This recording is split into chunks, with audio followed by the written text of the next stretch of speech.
સૌરાષ્ટ્ર ગુર્જર સુતાર જ્ઞાતિ youth forum નવા વાડજ અમદાવાદ દ્વારા ડે નાઇટ ટેનિસ ક્રિકેટ ટૂર્નામેન્ટનું આયોજન કરવામાં આવ્યું છે। અમદાવાદના તથાસ્તુ પાર્ટી પ્લોટ ખાતે સૌરાષ્ટ્ર નવા વાડજ દ્વારા શ્રી વિશ્વકર્મા કપ 2024નું આયોજન તારીખ 27/4/2024થી કરવામાં આવ્યું છે।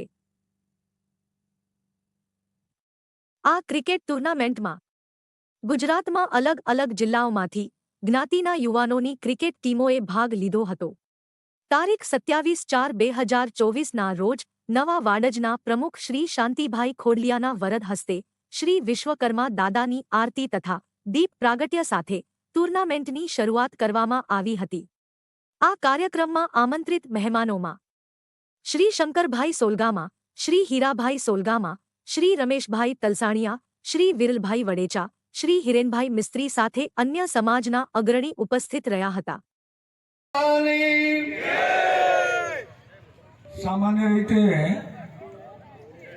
જે સામાજિક સંસ્થાઓ હોય એ આબાલ વૃદ્ધ એટલે કે દરેક ઉંમરના જે વ્યક્તિઓ હોય એને સામાજિક મુખ્ય પ્રવાહમાં લેવા માટેનો પ્રયત્ન કરે એ સામાજિક સંસ્થાની એક ફરજ હોય। ધાર્મિક તહેવાર હોય તો મોટે ભાગે 50, 55, 60 ઉપરના વ્યક્તિઓ આવે। સાંસ્કૃતિક કાર્યક્રમ હોય તો સામાન્ય રીતે બધા જ આવે અને સ્પોર્ટ્સ એ હોય તો સમાજની અંદર આ યુવા મિત્રોને આકર્ષવા।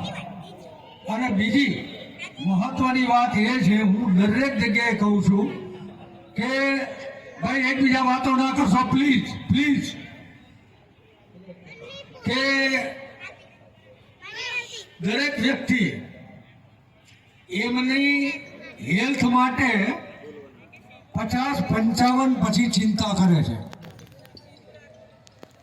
પણ ત્યારે ઘણું મોડું થઈ ગયું હોય છે।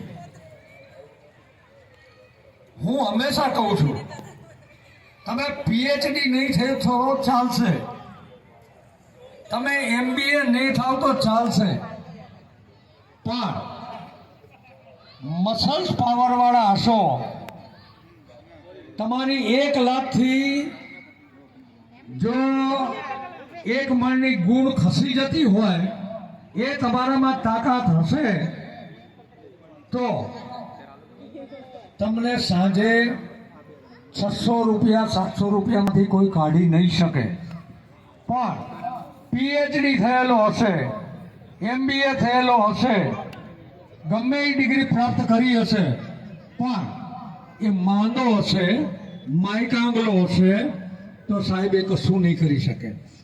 શિક્ષણ 100% હોવું જોઈએ, પણ એના પહેલાં જો જીવનને માણવું હોય, જીવનનો આનંદ લેવો હોય તો તમારા છોકરાઓને અને તમને મારી હાથ જોડીને વિનંતી છે કે જીવનમાં એક સ્પોર્ટ્સ રાખજો, રાખજો અને રાખજો। મને 72 વર્ષ થયા છે, મારે આવો દાખલો ન આપવો જોઈએ। મારે હું આત્મશ્રદ્ધા માટે સવારમાં હું 10 કિલોમીટર રેને, ઘણી વખત મા બાપને એમ હોય કે છોકરા